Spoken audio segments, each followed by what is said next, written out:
क्योंकि पंजाब में इन्होंने मोहल्ला क्लिनिक को लाने की कोशिश की तो वो बिल्कुल फेल है। हम लास्ट राउंड पे आते हैं, ठीक है। अभी मोहल्ला क्लिनिक पर तो खैर मैं मनीन जी, मोहल्ला क्लिनिक और उसके पूरी फिलॉसफी पर, कौन उसके पीछे है, कहां से ये मामला आया, तो मैं उससे जा ही नहीं रहा हूं, मैं सिर्फ इस बात पे जा रहा हूं, कह रहा हूं आपको कि मैं जिन लोगों को लाभ हो रहा है उसका क्या ओपिनियन बन रहा है। मैं घंटों उस पर बोल सकता हूं, कह सकता हूं पूरे साक्ष्य के साथ, लेकिन उस पर मैं नहीं जाना चाहता।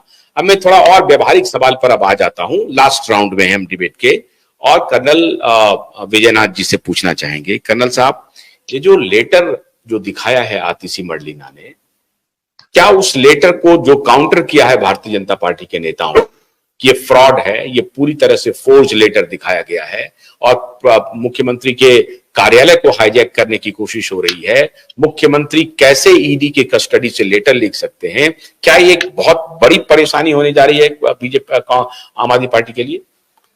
देखिए, ये जो लेटर दिखाया जा रहा है कि केजरीवाल साहब ने एक ऑर्डर दिया हुआ है और उनकी पत्नी ने भी एक भाषण सुना के रखा है कि ये मैसेज दिया है उनको पढ़ने के लिए, मैं समझता हूं कि ये देश के साथ भद्दा मजाक है। भारत का संपूर्ण गवर्नेंस सिस्टम पे मजाक है।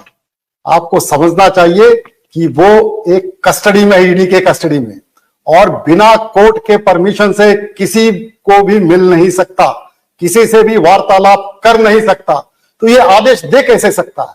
केवल उनकी पत्नी और उनकी वकील से मुलाकात हुई, वो भी सीसीटीवी कैमरे पे, और सीसीटीवी में दावे के साथ कह सकता हूं कि कोई चिट नहीं दी गई होगी, कोई आदेश पास कर नहीं सकता। कैदी तो आदेश पास ही नहीं कर सकता, वो कैबिनेट काउंसिल ऑफ मिनिस्टर्स में तो कैबिनेट का मुखिया चीफ मिनिस्टर होता है, वही एक कैदी है, कैसे ऑर्डर पास करेगा? और ईडी ने स्वयं कहा है और इसका संज्ञान लिया है कि ये फर्जी ऑर्डर कैसे आया। मैं आपको कह सकता हूं कि ये तुरंत इस पे संज्ञान लेकर इसके ऊपर इन्वेस्टिगेशन करके और इनके खिलाफ भी कार्रवाई की जाएगी। दोनों तरफ से जो भ्रम पैदा करने जा रहे हैं, जैसा वो बार बार कह रहे हैं कि जेल से सरकार चलाई जाएगी, जेल से सरकार चलाई नहीं जा सकती है एक कैदी द्वारा जो कि भ्रष्टाचार के आरोप में है। आप सोचिए कितना बड़ा देश में एनार्की हो जाएगा जब हर चीफ मिनिस्टर जेल में रहेगा और आदेश पारित करेगा। कैसे पारित कर सकता है? कहीं नहीं। बिना सुप्रीम कोर्ट के ऑर्डर से या जज के ऑर्डर से केजरीवाल साहब को, जो कैदी है, एक कैदी को कोई भी सुविधा नहीं दी जा सकती है, ये हम सबको मालूम है। फिर हम पढ़े लिखे लोग ऐसे इनके बातों में क्यों आ जाते हैं? ये सोचने की बात है। क्या मार्लिना जी, सुनिए, मार्लिना, मुझे तो ताज्जुब होता है कि अगर मान लीजिए पल भर के लिए ये सही है, ये तो मार्लिना के कार्य पर ही प्रश्न चिन्ह उठा दिया। क्या 24 घंटे पहले उन्हें पता नहीं था कि पानी नहीं आ रहा है? और पानी वाला मंत्री कौन है? मार्लिना। तो मार्लिना खुद कह रही है कि वो निकम्मा है, खुद इनकॉम्पिटेंट है। ये तो सोचने की बात है। आप देखिए, और उन्होंने ये कहा कि उनकी आंख में आंसू आ गए। श्रीकांत जी, आतिशी ने कहा कि मेरी आंख में आंसू आ गए जब मैंने मुख्यमंत्री के ये आदेश देखे। ये श्रीकांत जी, क्या आतिशी के खिलाफ कोई कार्रवाई होने वाली है? आतिशी जो है अतिशय है, समझिए। मैंने अभी आपको केजरीवाल के मंत्री को हाईकोर्ट ने डांटा, ये खबर मैंने आपको स्क्रीन पर दिखाई। खैर, एक और मैं आपको खबर देता हूं। अरविंद केजरीवाल ने पिछले 2 सालों में 101 करोड़ रुपए जो है वो दिल्ली वक्फ बोर्ड को दिया, जिसमें से 50 करोड़ रुपए जो है खुद आम आदमी पार्टी में आ गया है। अहमदुल्ला जो वक्फ बोर्ड के चेयरपर्सन है, उन्होंने बाय डायरेक्ट दिया है। और ये मैं फर्जी नहीं, ये आरटीआई है। आपके सामने आरटीआई के द्वारा निकली गई चीजें मैं आपको बता रहा हूं। दूसरे सबसे महत्वपूर्ण है, आपके मित्र नहीं रहे वो झा जी, मतलब यहां नहीं रहे डिबेट में। सबसे महत्वपूर्ण समझिए, डायकोटमिक बिहेवियर समझिए। कह रहे हैं कि सर्वे के द्वारा प्रोपेगेंडा फैलाया जाता है, टीवी के माध्यम पर बैठ के भी प्रोपेगेंडा फैलाया जाता है। कैसे? आप कह रहे हैं चूहा, आपने कहा कि अरविंद केजरीवाल चूहा है, तुरंत आप उसे शेर भी साबित कर रहे हैं। आप कह रहे हैं कि नरेंद्र मोदी ने पूरी आर्मी लगा दी, यानी कि एक चीज पे क्लियर रहिए, या घोड़ा बोलिए या घोड़ा बोलिए। वो महमूद का डायलॉग मैं नहीं बोलना चाहता, बहरहाल, ठीक है ना। तो या तो आप उसे चूहा बोलिए या तो आप शेर बोलिए। दोनों चीज एक समय कैसे चलेगी? ये बहुत बड़ा डायकोटमिक बिहेवियर। दूसरा चीज, अरविंद केजरीवाल कहां कहां जड़ पकड़ रहे हैं। अरविंद केजरीवाल वहां जड़ पकड़ रहे हैं जहां कांग्रेस की बेल और पेड़ पौधे कमजोर हो रहे हैं। मध्य प्रदेश में नोटा से कम पाते हैं अरविंद केजरीवाल।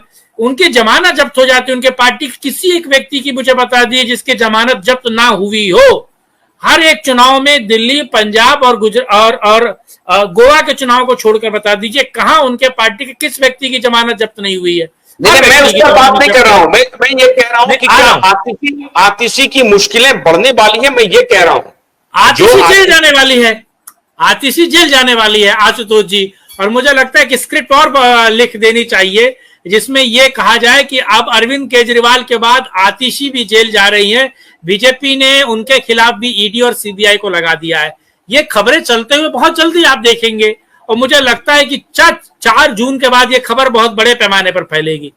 मैं जहां तक देख रहा हूं, अब जाहिर सी बात है आप लोग मुझसे बेहतर देखते होंगे, लेकिन मैं जो देख रहा हूं वो ये कह रहा हूं, कहीं ना कहीं आम आदमी पार्टी में अब धड़े बन रहे हैं।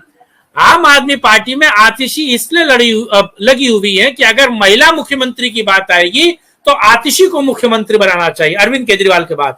और अगर पुरुष मुख्यमंत्री की बात आएगी तो सौरव को बनना चाहिए। वो दोनों इसलिए लगे हुए हैं कि उनकी पत्नी जो है सुनीता जो है वो ना कर पाए। विभाव जो है उनके लिए अलग अलग प्रेस नोट लिख रहा है, अलग अलग तरीके से स्क्रिप्टिंग कर रहा है। मैं कह रहा हूं खबर कुछ और है। इस पर हम बात नहीं करें कि आतिशी जाए। आतिशी का जाना तय है, सौरभ का जाना तय है, क्योंकि सब संलिप्त हैं। ये करप्शन में संलिप्त पार्टी रही है और ये संलिप्त पार्टी बहुत जल्दी जेल जाएगी। पार्टी जन का विश्वास खो चुकी है। मैं आपको बताऊं सीरियसली, यहां पर मैं जहां रहता हूं वहां पर एक पान वाला है। उससे मैं पान खाता हूं, ठीक है, पान खाता हूं। आज से 3-3.5 महीने पहले वो अरविंद केजरीवाल के गुण गाता था, इतना गुण गाता था बिजली और पानी को लेकर। लेकिन अब वो भरसिकम समझते हैं ना आप, वो इतना गरियाता है, इतना गरियाता अरविंद केजरीवाल को कि पूछिए मत। में उसको ऐसा क्या हुआ? उसने कहा भ्रष्टाचार है। मैंने पूछा क्यों भ्रष्टाचार है? उसने कहा कि पिछले 2 साल से पीछे वाली गली की रोड टूटी हुई है, आज तक बनी नहीं। मैंने कहा फ्री पानी ले लो, क्या दिक्कत है? फ्री बिजली ले लो, रोड खुद बना लो, मोहल्ले वाले मिलके बना लो। तो यानी कि इस जेब से पैसे, देखिए मेरी जो शर्ट है इसमें 2 पॉकेट है। अरविंद केजरीवाल से प्रेरित होकर मैंने ये शर्ट खरीदी थी। क्यों? क्योंकि मैं इसमें से पैसा निकाल के इसमें डाल सकता हूं और इसमें से पैसा निकाल के इसमें डाल देता हूं। यानी कि टोपी एक ही है। आप समझिए आशुतोष भाई, टोपी एक ही है। 4 आदमी है, हम 4 आदमी को एक टोपी।